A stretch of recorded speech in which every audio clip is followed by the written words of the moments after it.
2005 के पहले के अगर कोई बिहार को देखा है, रावण स्वरूप में उन्होंने प्रदेश को जो बदहाली दी थी, जिस प्रकार से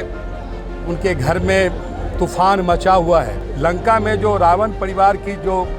जो हालात थे लालू जी के परिवार में दिखने लगे हैं। मुख्यमंत्री जी के नेतृत्व में जो राम स्वरूप में बिहार के विकास के क्षेत्र में जो प्रगति की है, आज एनडीए के हम चारों पांचों साथी मिलकर जिस प्रकार से बिहार का विकास कर रहे हैं, दशरथ के परिवार का एक प्रतीक के तौर पर भी आप कह सकते हैं। रावण और राम का बिल्कुल अलग प्रसंग है। तेजस्वी जी का जो घमंड है उसके महागठबंधन के नाश का कारण बन रहा है। 2005 के पहले के अगर कोई बिहार को देखा है तो आप समझ गए होंगे कि जो राष्ट्रीय जनता दल की सरकार थी उसका रावण स्वरूप में उन्होंने प्रदेश को जो बदहाली दी थी और बिहार जिस रास्ते पर चल पड़ा था, बिहार विकास के दौर में काफ़ी पीछे छूट गया था, वो एक तरह से रावण प्रवृत्ति का ही राष्ट्रीय जनता दल का वो एक प्रतिरूप था। 2005 के माननीय मुख्यमंत्री जी के नेतृत्व में जो राम स्वरूप में हमने जो बिहार के विकास के दौर को देखा है, बिहार की जनता ने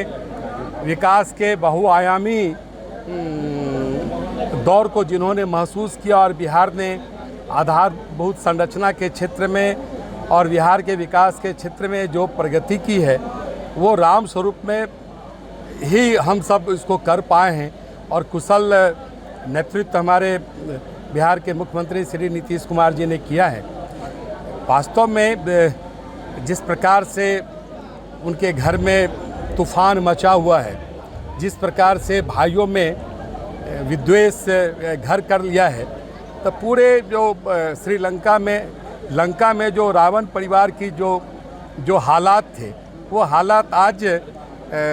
लालू जी के परिवार में दिखने लगे हैं। और हम तो पूरी ताकत से जिस प्रकार से प्रभु श्री राम अपने सभी भाइयों के साथ मिलकर पूरे अयोध्या के प्रति उनकी जो सेवा का जो संकल्प था, आज एनडीए के हम चारों पांचों साथी मिलकर जिस प्रकार से बिहार का विकास कर रहे हैं, वो अयोध्या के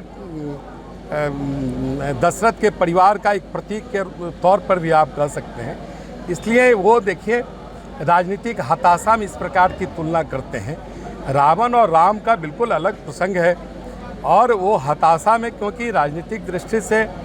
खास करके जो उप दो चुनाव हो रहे हैं और वहाँ जिस प्रकार से महागठबंधन टूटकर बिखर गया है,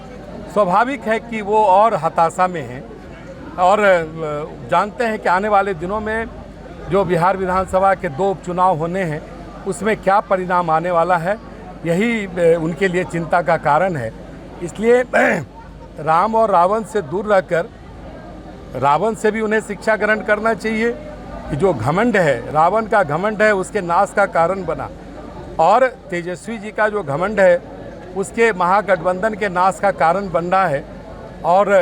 प्रभु श्री राम तो सबके हैं और ये पूरे ब्रह्मांड के प्रभु श्री राम हम सबों के आदर्श हैं। प्रभु श्री राम ने जिन मर्यादाओं को प्रतिपादित किया है, उन मर्यादाओं का तेजस्वी यादव ध्यान रखें और दूसरे पर टिप्पणी करने के बदले में वो अपने आप को झांके, अपने अंतरात्मा को झांके, जिससे कि वो बिहार के विकास के दौर में उनकी भी साझेदारी बन सके।